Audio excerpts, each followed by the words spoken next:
और आपके साथ मैं अनु चौधरी और वक्त हो चला है सुपरफास्ट 100 का। आज हरियाणा अपना 55वां स्थापना दिवस मना रहा है। 1 नवंबर 1966 को हरियाणा का गठन हुआ था। हरियाणा दिवस के मौके पर मुख्यमंत्री मनोहर लाल प्रदेश को कई सौगात दे सकते हैं। आज दोपहर 12 बजे मुख्यमंत्री हरियाणा निवास में पत्रकारों से रूबरू होंगे। प्रेस कॉन्फ्रेंस के दौरान सीएम मनोहर लाल कर्मचारी, व्यापारी, किसानों और मजदूरों सभी वर्गों के लिए घोषणाएं कर सकते हैं। साथ ही मुख्यमंत्री राज्य सरकार के 7 साल का लेखा जोखा भी पेश करेंगे। आज वृद्धावस्था पेंशन में बढ़ोतरी, कर्मचारियों को 3% डीए, जिला परिषद के पूर्व चेयरमैनों, पूर्व सरपंचों के लिए मासिक पेंशन शुरू करने जैसी घोषणाएं हो सकती हैं।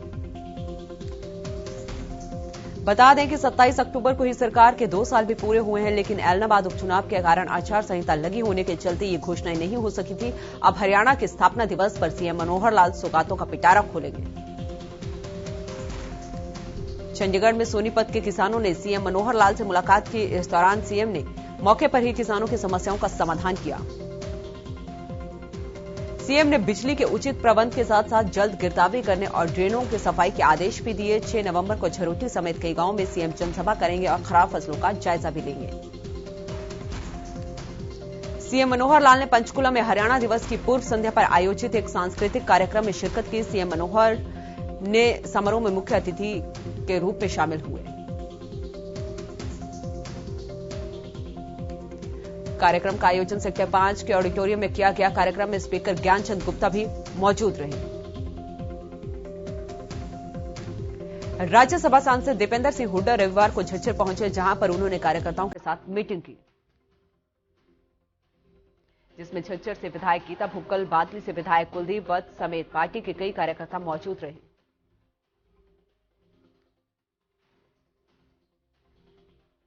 इस दौरान दीपेंद्र सिंह हुड्डा कार्यकर्ताओं को संबोधित करते हुए बीजेपी सरकार पर निशाना साधा।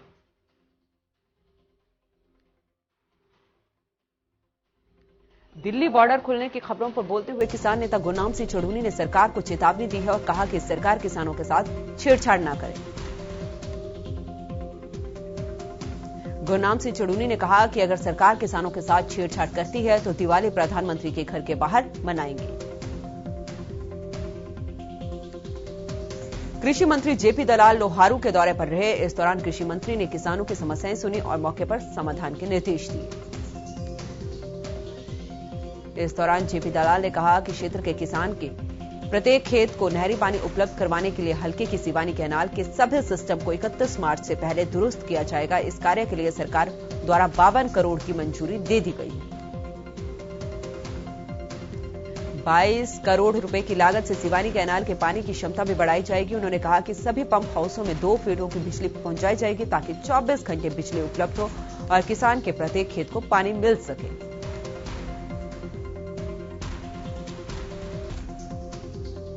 उन्होंने पंप हाउसों का भी जायजा लिया और 50 से 60 करोड़ का एस्टीमेट बनाने के निर्देश दिए ताकि पंप हाउसों को दुरुस्त करवाया जा सके।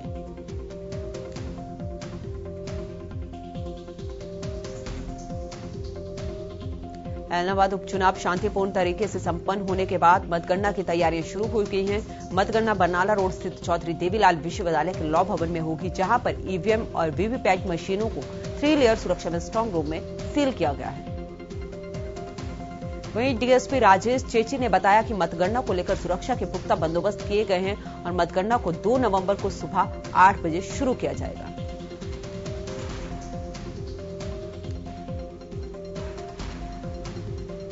दिवाली से पहले पेट्रोलियम कंपनियों ने महंगाई का बड़ा झटका दिया है। कॉमर्शियल सिलेंडर के दाम में 264 रुपए की भारी बढ़त की गई है। इसके बाद दिल्ली में 19,005 रुपए का हो गया है। बढ़ने के बाद कीमतें आसमान छू रही हैं।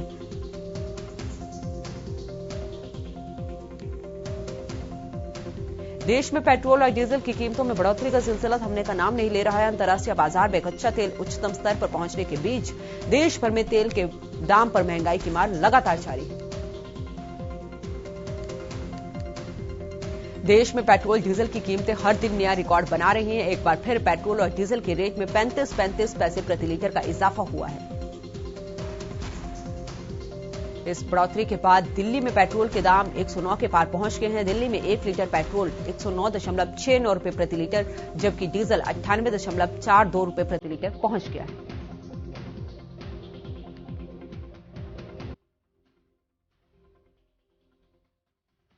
बता दें कि राजस्थान, छत्तीसगढ़, महाराष्ट्र, जम्मू कश्मीर, झारखंड, केरल, कर्नाटक, तमिलनाडु, मध्य प्रदेश समेत कई जगहों पर डीजल 100 रुपए प्रति लीटर बिक रहा है। अंतर्राष्ट्रीय स्तर पर कच्चे तेल के दाम लगातार बढ़ने से देश में भी पेट्रोल और डीजल की कीमतें अपने उच्चतम स्तर तक पहुंच गई हैं।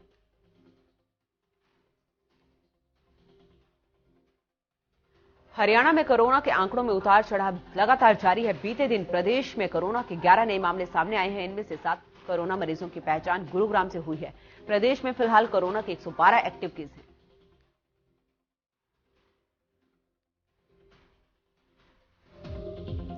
कोरोना को पूरी तरह से खत्म करने के लिए स्वास्थ्य विभाग वैक्सीनेशन पर जोर दे रहा है। बीते दिन 25,470 कोरोना डोज दी गई। गुरुग्राम के नेहरू स्टेडियम में रन ऑफ यूनिटी का आयोजन किया गया, जिसमें बच्चों से लेकर महिलाओं ने बढ़ चढ़कर हिस्सा लिया। बता दें कि रन फॉर यूनिटी का आयोजन सरदार वल्लभ भाई पटेल जयंती को समर्पित किया गया है। वहीं इस दौरान एथलीट खिलाड़ियों ने बताया कि कोरोना काल में घर बैठे परेशान हो गए थे। इस कार्यक्रम में दोस्तों के साथ मिलकर रन फॉर यूनिटी का लुत्फ उठाया।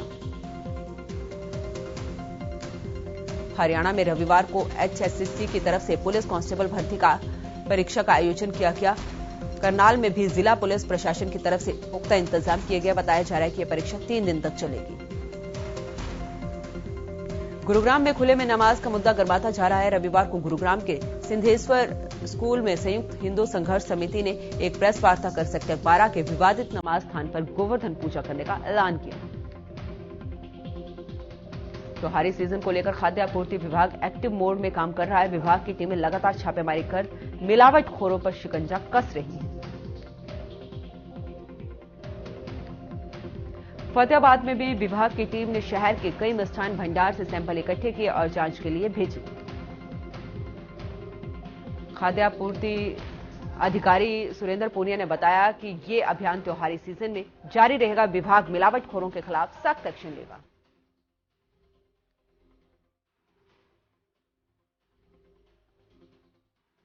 दिवाली के त्योहार से पहले करनाल के बाजारों में लोगों की अच्छी खासी भीड़ देखने को मिल रही है, जिसके चलते दुकानदारों और रेहड़ी फड़ी वालों के चेहरे पर खुशी की लहर देखने को मिल रही है।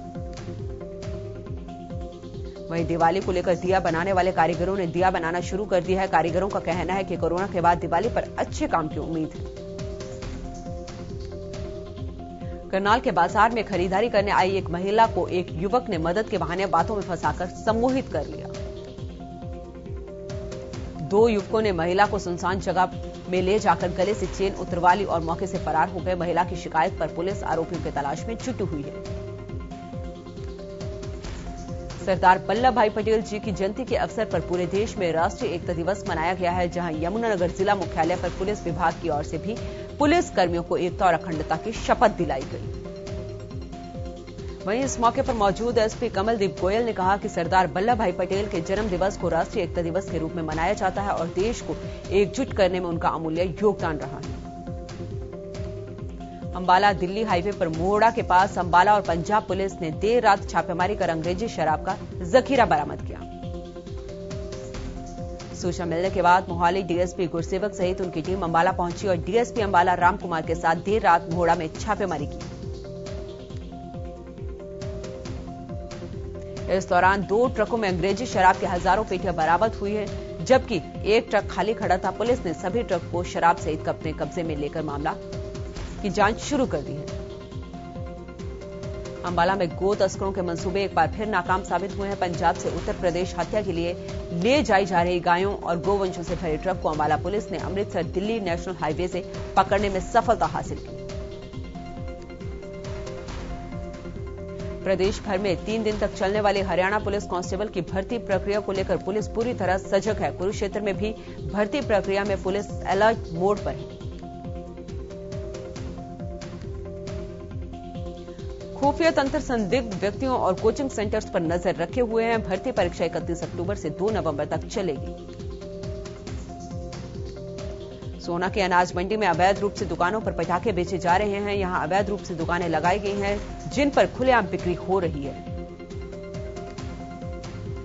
मामले पर सोना सिटी थाना प्रभारी बोलने से बचते दिखे। सुप्रीम कोर्ट के आदेश के बाद भी खुलेआम आतिशबाजी की बिक्री पुलिस और प्रशासन पर बड़ा सवाल खड़ा करती है।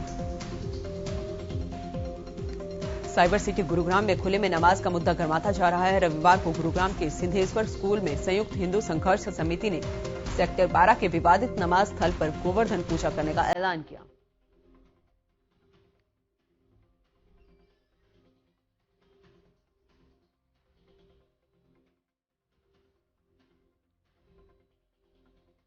आपको बता दें कि शुक्रवार को गुरुग्राम में खुले में नमाज का विरोध कर रहे हिंदू संगठनों के लोगों ने पुलिस ने गिरफ्तार कर धारा 107 और 151 के तहत मुकदमा दर्ज किया था।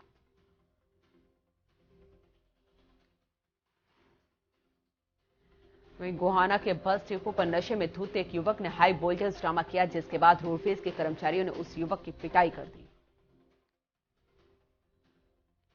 आपको बता दें कि नशे में धुत युवक ने बस में गाली गलौज की और फिर रोडवेज के कर्मचारियों के सिर पर चोट मार दी, जिसके बाद स्थानीय लोगों ने उसकी पिटाई कर दी। जिसके बाद पुलिस को मामले की सूचना दी गई। पुलिस ने मामले की जांच करते हुए युवक को हिरासत में ले लिया। पलवल जिला पुलिस कप्तान राजेश दुग्गल ने त्योहारी सीजन को देखते हुए जिला पुलिस की तरफ से एडवाइजरी जारी कर कहा कि त्योहार नजदीक है। ऐसे में पटाखे बेचने पर पूरी तरह से प्रतिबंध है और अगर कोई पटाखे बेचते हुए पाया गया तो उसके खिलाफ कानूनी कार्रवाई की जाएगी। उन्होंने जानकारी देते हुए बताया कि जिला पुलिस पूरी तरह से चाक चौबंद है। त्योहारों के मद्देनजर जिला के तमाम महत्वपूर्ण स्थलों और छोटे बड़े मोहल्लों गांव में पुलिस निरंतर गश्त पर रही। साथ ही उन्होंने कहा कि किसी तरह की कोई आपराधिक घटना और अप्रिय घटना ना हो, इसके लिए पुलिस ने सुरक्षा के पूरे पुख्ता इंतजाम किए हैं।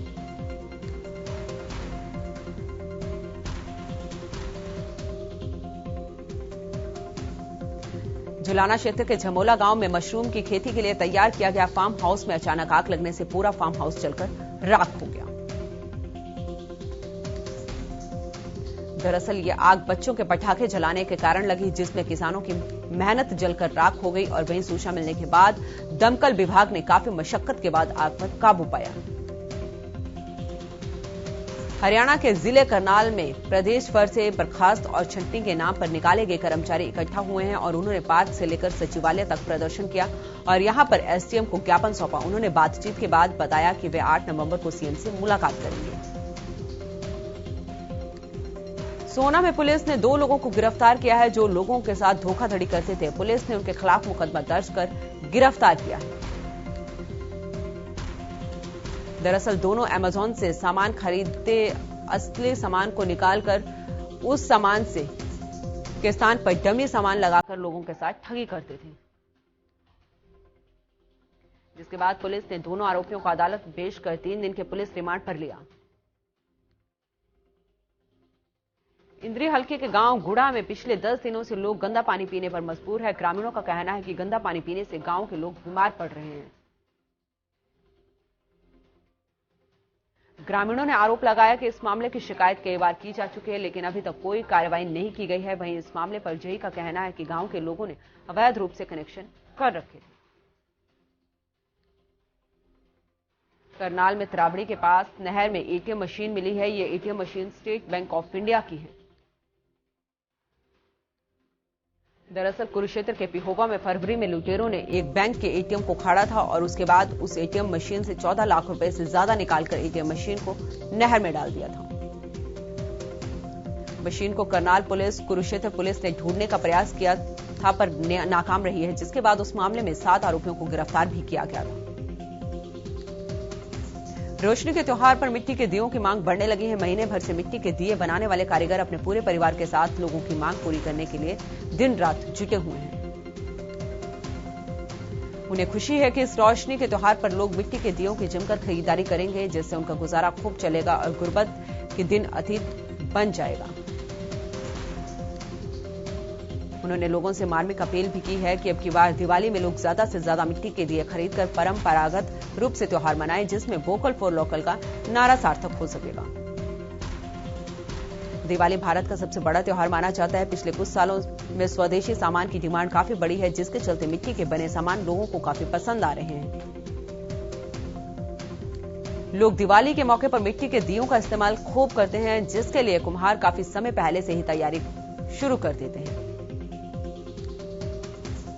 कोरोना काल के बाद इस बार कुम्हारों के काम में तेजी देखने को मिल रही है, जिससे कुम्हार काफी खुश नजर आ रहे हैं, लेकिन महंगाई का असर उन पर भी साफ नजर आ रहा है। दिवाली के मौके पर आगजनी, चैन स्नैचिंग और क्षेत्र में शांति बनाए रखने के लिए सोहना के एसडीएम जितेंद्र गर्ग ने पुलिस और नगर परिषद को खास आदेश दिए। साथ ही दमकल विभाग के आगजनी की घटना से निपटने के लिए स्टैंड बॉय पर रहने के आदेश भी दिए गए हैं। दिवाली पर बाजारों में भीड़ बढ़ने के चलते आदेश को तत्काल प्रभाव से लागू किया गया।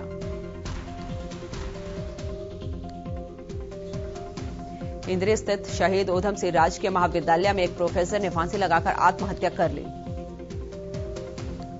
मृतक शख्स महाविद्यालय में अंग्रेजी का प्रोफेसर था। पुलिस ने मौके पर पहुंचकर शव को कब्जे में लेकर कार्रवाई शुरू कर दी है।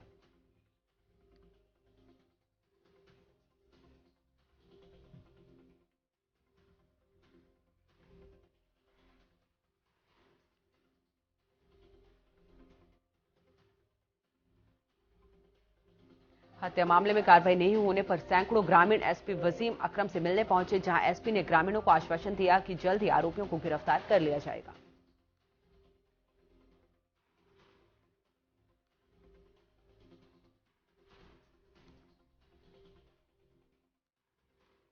T20 वर्ल्ड कप में पाकिस्तान की जीत पर कथित जश्न को लेकर यूपी के मुख्यमंत्री योगी आदित्यनाथ ने सख्त रवैया अपनाया है। इस मामला के खिलाफ कई लोगों के खिलाफ देशद्रोह का मामला दर्ज किया गया है। प्रदेश के मुख्यमंत्री योगी आदित्यनाथ ने दो टूक कह दिया है कि यदि भारत का खाकर पाकिस्तान का कोई गुण गाता है तो उसके साथ वही हश्र होगा जो सेना करती है।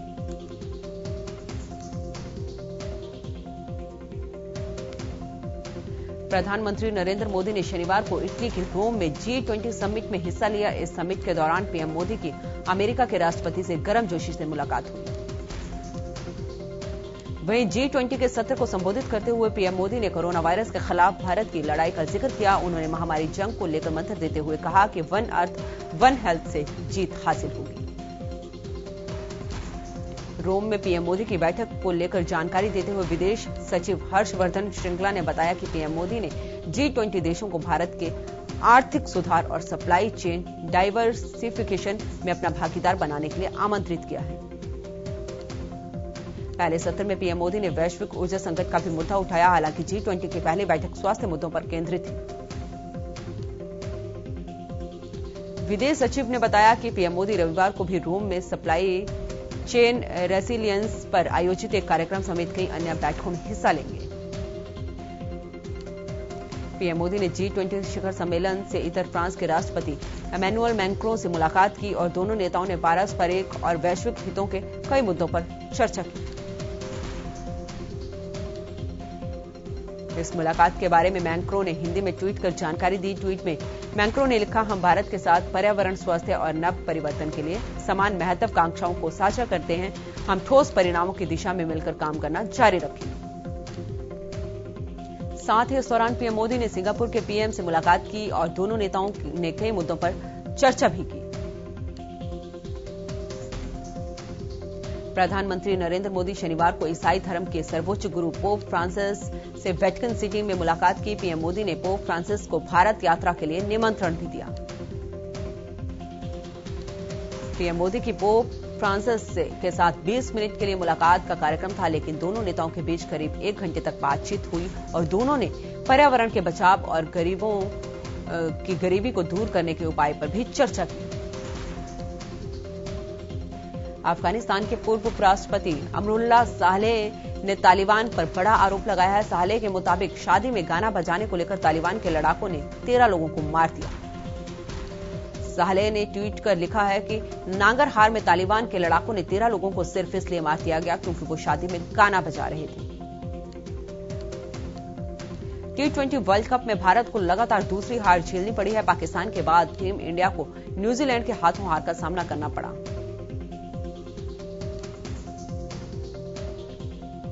टॉस हाराकर पहले बल्लेबाजी करते हुए भारत ने 7 विकेट पर 110 रनों का स्कोर खड़ा किया था। जवाब में न्यूजीलैंड ने 13.4 ओवरों में 2 विकेट खोकर 111 रन बनाए।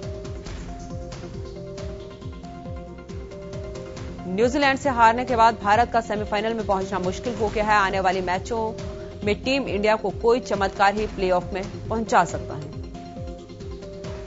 कप्तान विराट कोहली ने हार के बाद बल्लेबाजों पर हार का ठीकरा फोड़ा। कोहली ने कहा कि हमने बहादुरी के साथ बल्लेबाजी नहीं की।